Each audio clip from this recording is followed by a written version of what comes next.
On behalf of the Global Forecasting School, or short GFS, I would like to congratulate Vahe Avakyan, who oversees implementation of the new FPAS Mark II framework at the Central Bank of Armenia for achieving level 1.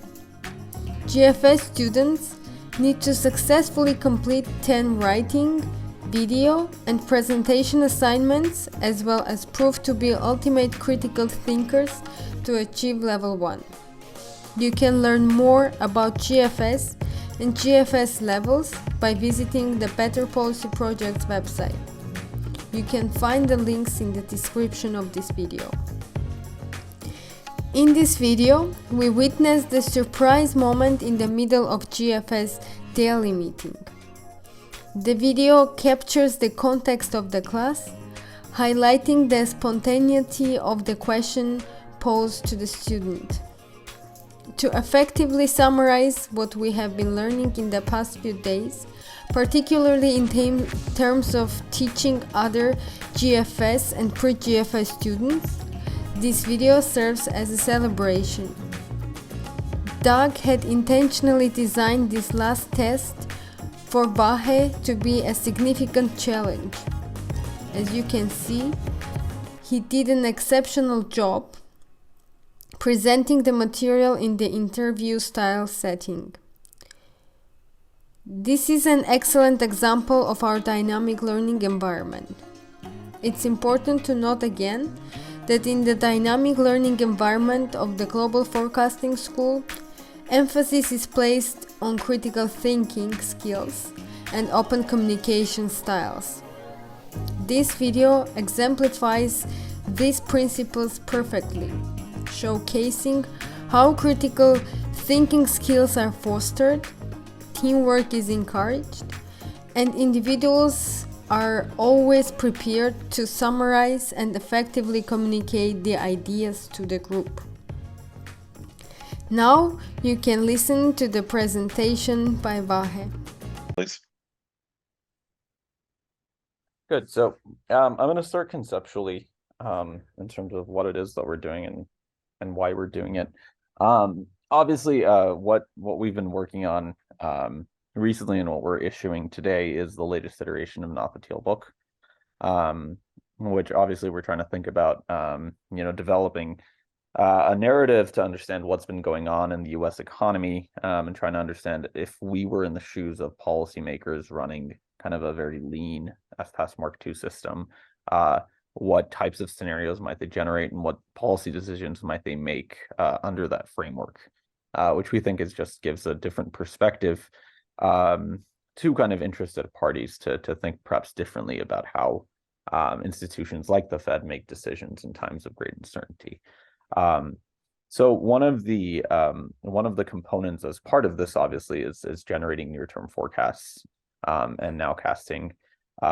And the way we think about doing that is kind of how we think about doing any other research that we do here at the GFS of the Central Bank of Armenia, which is under this kind of system that we have kind of a cute acronym for, called HEAT economics. And so the idea of HEAT is really that really kind of represents the kind of structured way through which we think about answering or kind of proceeding with answering questions of kind of great importance. And so what are the components of HEAT? HEAT again is an acronym. So the H stands for historical narrative, meaning that we really think about things in terms of their broader narrative context. We don't think about numbers or analysis or any kind of research that we do in isolation, but we think about it again as part of a broader story, and as something that helps us tell the story rather than as necessarily an output that guides the words that come out of our mouth. The second component is economics. Of course, we're interested in good economics, being really critical thinkers and being rooted in sound understanding of economic theory and practice. A is all about accountability, and that relates more to the research processes themselves, making sure that the work that we're doing, our documentation, the methods, and so on is all kind of clearly documented, accessible to people, replicable, and so on. We're interested in fostering dialogue around our research, not necessarily presenting final answers as that people need to take as gospel necessarily. And T, the final component, is technical. We're, of course, very much about using kind of the latest and best technical tools at our disposal to conduct our research. And a big component of that, of course, is our open source software that we use. That includes for our internal kind of projections that we do, we use kind of open source software to run our QPMs. In addition to that, kind of trying to leverage models like RISE and regime switching models and so on to provide kind of better analytical tools to help us think about and conduct our research. So that's kind of the framework within which we're doing this work. So now, what is the work itself? So at this moment, of course, we're trying to come up with, well, we are issuing today our version of Not the Teal Book, which contains, again, an economic narrative about what's happening in the United States, culminating in case A and case B scenarios, which represent kind of potentially divergent views of where the US economy might be headed and consequently how the Fed might need to respond from a policy perspective.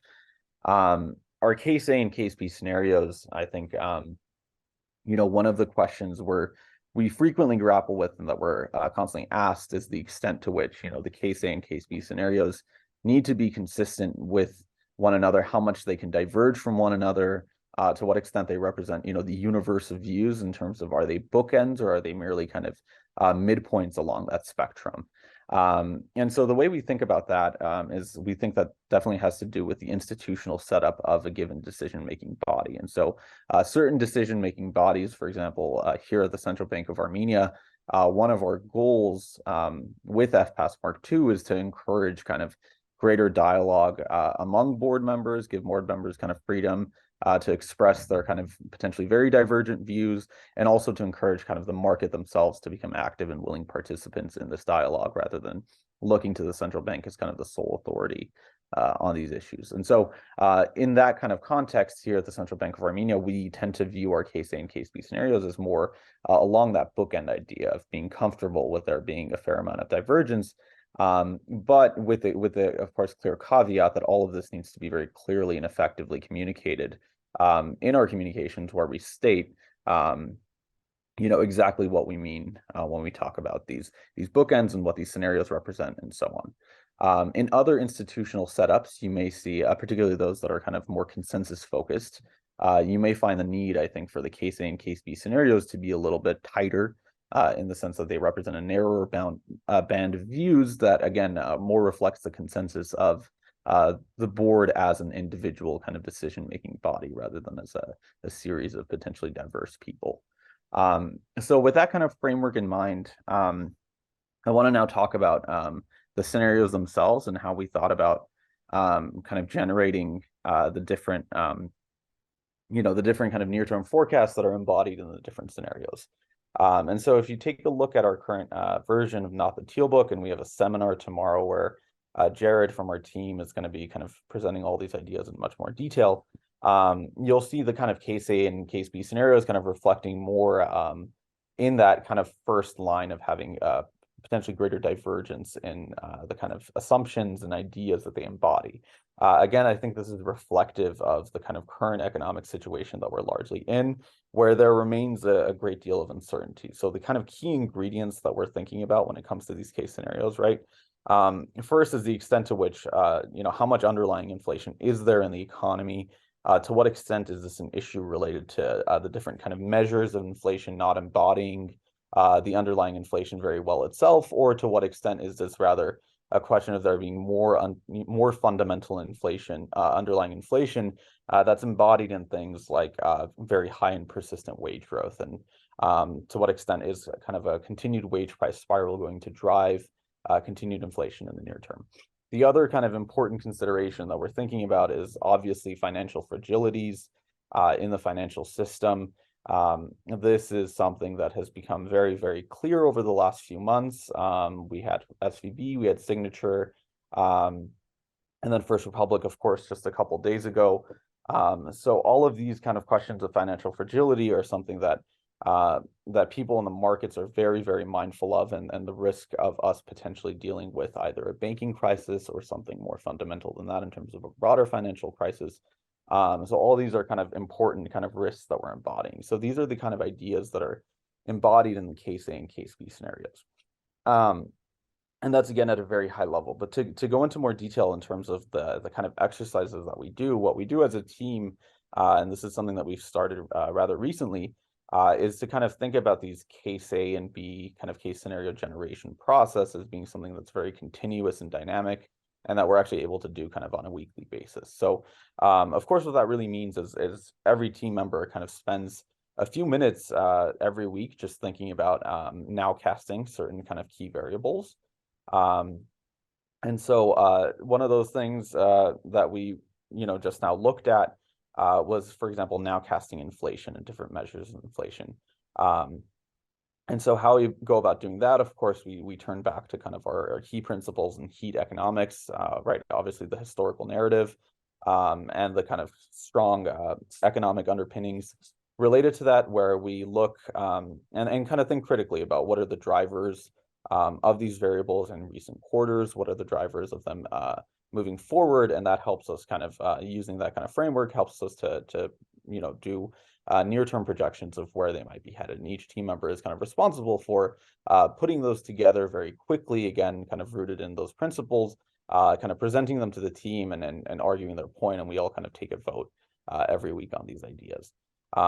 So that in a nutshell is I think what we're involved in, and I think the kind of key takeaway for me of what makes this process kind of special and valuable for me is that this is something that we're able to do very, very quickly when we kind of use those kind of research principles as our guiding as our guiding rules.